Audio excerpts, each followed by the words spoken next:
Ya ampun. Enak banget tapi ya. Lahap bener makannya nih. Iya, Enak ya? lama-lama abis nih di sini nih. Tapi nggak takut nih, ini kan banyak micinnya. Masuk generasi micin ya? Enggak, sebenarnya itu aku udah lama banget nih nggak makan ini. Cuman karena udah dihidangkan di depan, terus kalau udah kena makan ya, nggak bisa berhenti. Tapi nggak takut nih sama micin? Soalnya nih banyak nih yang bilang bahwa kalau micin ini dampaknya nggak bagus nih. Katanya ada yang bisa membuat jadi lemot atau bodoh. Kalau gitu aku lemot nggak sih? Kalau gitu aku lemot nggak sih sebenarnya? Ada lemot dikit nggak ya? Ini kan contoh ya. Nah, tapi ini kita mesti tahu nih benar atau tidak ya. Langsung saja kita undang Dr. Ida Gunawan, spesialis gizi klinik. Halo dok. Halo dokter. Dita. Aduh. Dari tadi ngemil terus ya? Iya, maklum dok, enak banget soalnya. Iya, betul.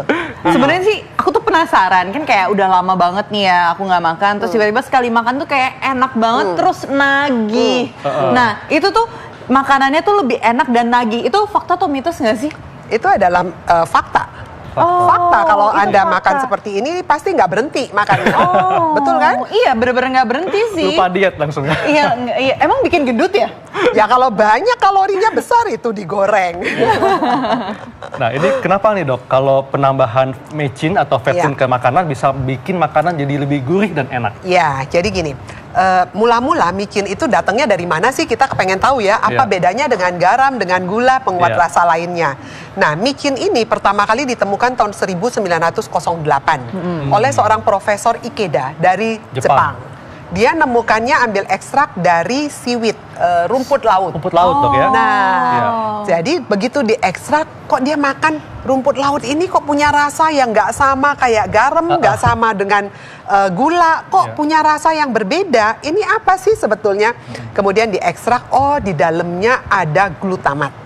Ya. Apa itu glutamat? Nah, glutamat itu adalah sejenis asam amino. Jadi intinya kalau disusun-susun nanti jadinya kayak protein. Protein itu kayak daging, telur, ikan dan kawan-kawannya. Tapi bagus nih glutamat ini atau? Glutamat itu sebetulnya dalam tubuh kita itu diproduksi sendiri. Badan kita memproduksi, maka disebutnya non-essential amino acid. Artinya asam amino yang badan kita bisa produksi. Satu hari badan kita memproduksi kira-kira 50 gram glutamat. Nah, ternyata glutamat ini itu juga banyak pada produk-produk yang alami. Jadi bukan cuma ada dalam bentuk kristal ini. Jadi contohnya ada di tomat, di asparagus, di daging. Dan katanya dok, bahkan ASI ibu itu juga ada glutamatnya loh. Betul sekali. Oh iya, baru tahu. Belum jadi ibu kan ya? Belum jadi ibu, jadi nggak tahu. Jadi sekarang aku udah tahu nih. Nah, sebenarnya aku penasaran nih. Ini kan ini sama ya? Ini sama nggak sih dok? Atau ini tapi beda warna? Itu beda kandungan juga atau seperti apa nih dok? Jadi kandungannya yang sama. Jadi sama-sama mengandung MSG atau monosodium glutamat. Tapi apa yang membedakan kenapa dia bisa berwarna coklat dan yang itu bisa berwarna putih? Ya, ini mungkin dikemasnya dalam bentuk kaldu-kaldu daging. Jadi kalau daging itu kan warnanya lebih coklat dan lebih kemerahan, ya, sehingga menghasilkan warna yang beda. Kalau ini murni, jadi glutamat yang langsung dikristalkan dengan garam, sodium glutamat. Oh, jadi kandungan garam dan lain-lainnya semuanya sama nih? Ya, sama. Kandungannya hampir sama isinya, ya. Dok, ini juga ada yang mengatakan bahwa kalau kebanyakan makan makanan yang mengandung micin, ini bisa menurunkan kinerja otak. Ini fakta atau mitos? Ini adalah mitos.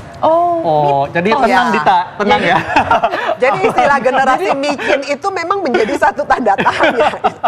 Jadi kalau gitu aku lemot bukan gara-gara MSG, kalau gitu gara-gara apa ya? Kita nggak lemot kok, keren banget, pinter.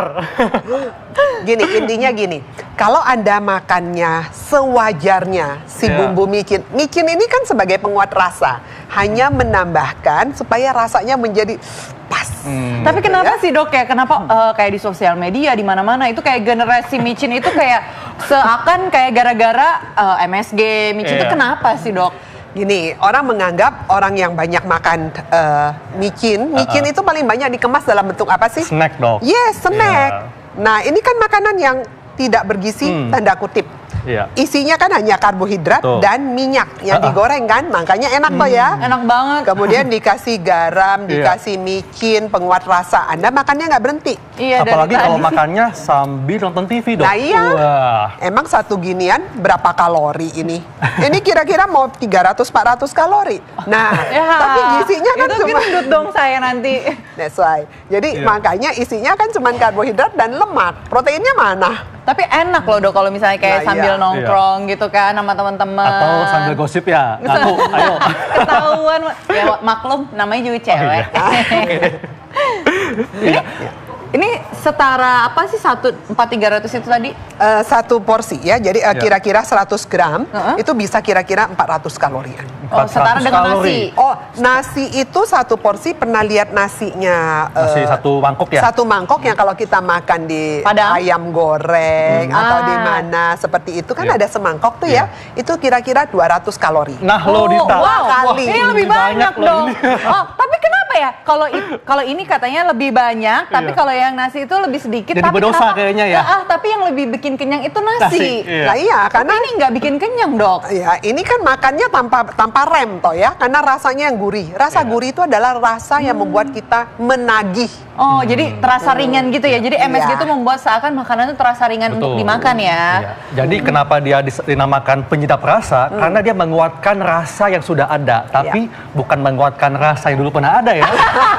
Aduh, rasa yang dulu pernah ada tuh rasanya kayak nggak mau deh dirasain lagi. Oke, iya nih Dok. Selanjutnya nih, glutamat kandungan pada MSG ini bisa meningkatkan fokus dan konsentrasi. Nah, ini fakta atau mitos, Dok? Ini juga mitos. Mitos. Mitos ya. Jadi banyak sekali mitos yang beredar di masyarakat bahwa glutamat ini ada baik dan ada tidak baiknya ya. Ya. Tapi ada beberapa yang memang fakta tapi lebih banyak yang mitos. Oh, lebih baik mitos. Wah, ini seru banget ya. Dan tentunya penonton, pemirsa penasaran nih, apa saja nih rahasia di balik vetsin atau MSG. Dan setelah ini kita akan kembali membahas mitos dan fakta tentang vetsin. Makanya tetap di sini, tetap di acara Ayo Dok Hidup Sehat. sehat.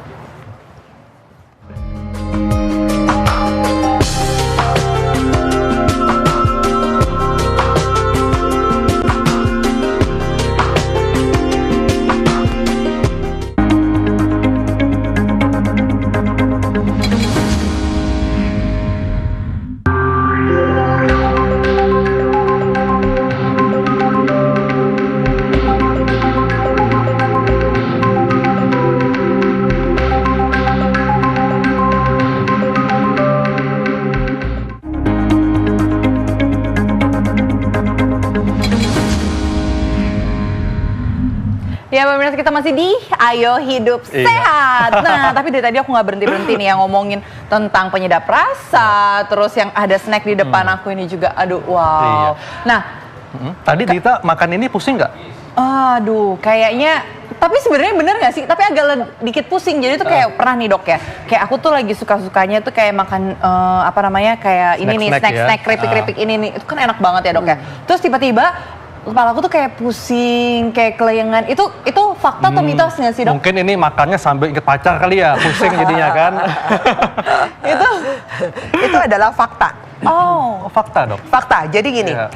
MSG yang terlalu banyak itu sering sekali menimbulkan gejala yang disebut sebagai Chinese Restaurant Syndrome. Iya. Nah, karena yang banyak menggunakan MSG ini adalah restoran-restoran Chinese ataupun yang Jepang, ya.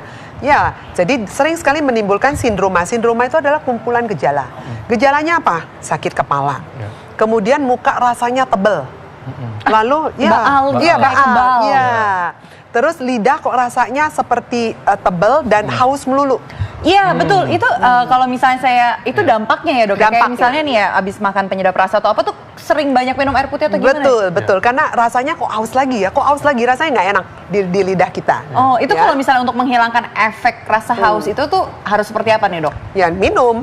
Minum terus? Minum aja secukupnya, sedikit ya minum. Tapi nanti dia akan hilang dengan sendirinya Oh, gejala iya. itu ya. Hilangnya tuh berapa lama kerasa baal dan pusing? Tergantung ya, setiap orang punya sensitivitas yang berbeda. Biasanya paling 3-4 jam kemudian dia akan Atau ada obatnya gitu Dok? Oh. Enggak ya, nggak perlu ya? Nggak perlu, Atau ya. suruh tidur dulu nggak perlu Nggak ya? usah, Nggak ya. perlu. Iya, Nah. Dok, tapi ini kalau makanan yang mengandung MSG ini katanya bisa memicu kanker. Ini fakta atau mitos, Dok? Ini mitos. MSG ini dianggap cukup aman oleh FDA, sudah di-approve. Ya. Artinya boleh diberikan. Kalau bisa memicu kanker dan sebagainya, tentunya oleh FDA akan ditarik. FDA itu seperti Badan POM. Tapi yang ada di Amerika. Internasional. Sama WHO juga dikatakan cukup aman dikonsumsi asal tidak berlebihan. Karena fungsinya kan hanya sebagai penguat rasa, bukan sebagai makanan pokok toh ya ini. Jadi artinya satu hari kita itu jangan menggunakan terlalu banyak. Tapi dok, ada nih yang kayak misalnya nih ya, ada yang makan nasi sama udah ada lauknya nih, terus dia pakai keripik kentang-kentang kayak gini dok. Ada juga dok, ini seperti apa nih dok? Nggak boleh ya? Ya kalau misalnya kepengen pakai keripik kentang supaya nambah rasa ya silakan. Tapi kan bukan berarti satu plastik dituangin semua toh ya. Atau mungkin dok ditaburin ya. Seperti garam seperti itu ya. Dok, tapi ini kalau kita makan makanan yang mengandung micin itu bisa bikin nyandu dok. Ini mitos atau fakta nih dok? Ini adalah fakta. Oh fakta. Kenapa? Sebenarnya dia bukan bikin kita kecanduan seperti adiksi gitu pakai narkoba atau apa, bukan. Tapi rasanya itu, ini kan rasanya punya rasa yang kelima yang namanya umami. Umami itu artinya rasa yang gurih. Rasa yang gurih ya. Aneh kan ya? Yang kita kenal kan rasa cuman asin, manis, asam, dan pahit. Ini ada rasa kelima namanya gurih. Nah gurih ini kalau mau dipikir terbuat dari apa sih? Manis dikawinkan dengan asin, tapi kok masih nggak pas. Nah dia punya rasa kelima. Rasa gurih inilah yang membuat orang nggak bisa berhenti kalau makan. Jadi nagih ya. Nagih, jadi membuat kita ketagihan tanda kutip. Dok, ini dulu waktu masih belum ada MSG, ini kan orang pakainya apa? Garam. Nah, apa nih bedanya MSG dengan garam kalau kita ingin mendapatkan rasa? Jadi pertama kali zaman baheula, zaman kuno itu orang cuma pakai garam yang diambil dari air laut, kemudian gula yang diambil dari tebu. Kemudian dibikinlah rasa sehingga makanan ada rasanya. Oh ada asin, ada manis. Kan rasa kita cuma 4. Asin, manis, pahit maupun asam. Kalau asam kita bisa tambahkan jeruk nipis atau tambahkan limo seperti itu ya. Nah kemudian si Profesor Ikeda ini dia makan sesuatu, salah satunya adalah rumput laut, kemudian di tomat, di daging, dan di keju.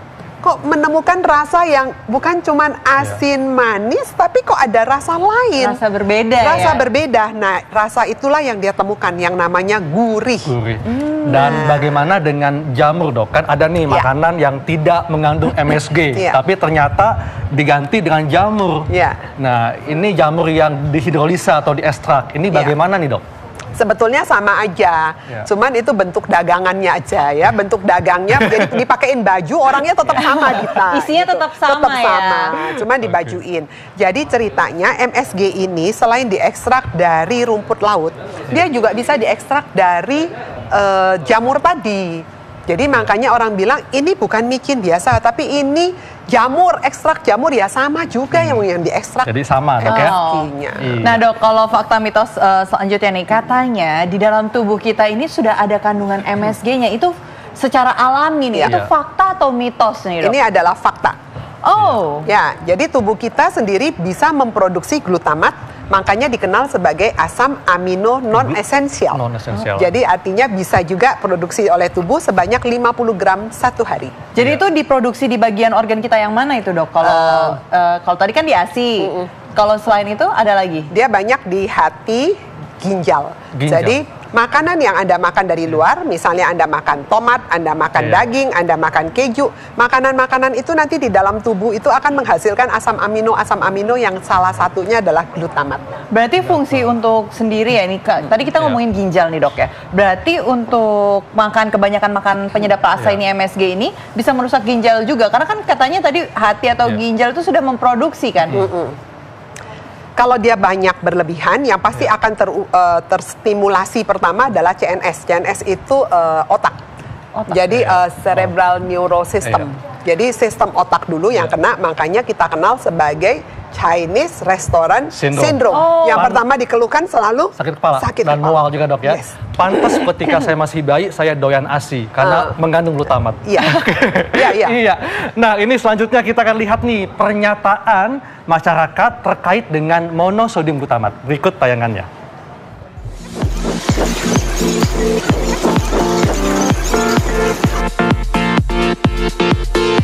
Ya biar ada rasa aja, biar nikmat gitu. Ya biar ada rasanya. Ya nggak suka aja karena katanya sih mengandung apa tuh buat kesehatan nggak bagus. Kurang tahu. Nggak tahu. Katanya sih mengandung zat apa sih kimia apa zat mengandung suka apa itu. Jadi saya nggak pernah pakai sasa nggak senang aja. Nah, tadi itu pernyataan masyarakat ya bahwa MSG itu bisa untuk menambah rasa, menguatkan rasa, bikin gurih dan sebagainya. Tapi ada juga nih yang nggak suka, mungkin karena kalau begitu makan yang ada vetsinnya bisa sakit kepala kali ya. Karena ada juga nih fakta mitos yang beredar bahwa kalau kebanyakan makan vetsin bisa memicu cancer, dok ya. Kemudian juga bisa memicu gangguan yang lain juga. Nah, nih dok, bagaimana nih kesimpulan atau tips yang dapat disampaikan kepada masyarakat supaya bisa aman mengkonsumsi makanan yang mengandung vetsin? Ya, oke. Jadi vetsin ini sebetulnya boleh nggak digunakan? Boleh. Ya. Asal jumlahnya tidak berlebihan. Karena intinya vetsin ini adalah penguat rasa. Ya. Jadi kalau kita sudah menambahkan garam dan sudah menambahkan gula, maka sebaiknya sudah tidak perlu Sudah lagi. tidak perlu lagi. Ya. Tapi kalau Anda hanya kepengen menggunakan vetsin atau micin ini, cukup dengan itu, jangan Anda tambahkan lagi garamnya. Nanti konsumsi garamnya menjadi berlebihan dan itu yang tidak baik. Iya. Ya? Baik, Dr. Ida, terima Iya. kasih penjelasannya. Terima kasih. Sangat bermanfaat. Terima kasih.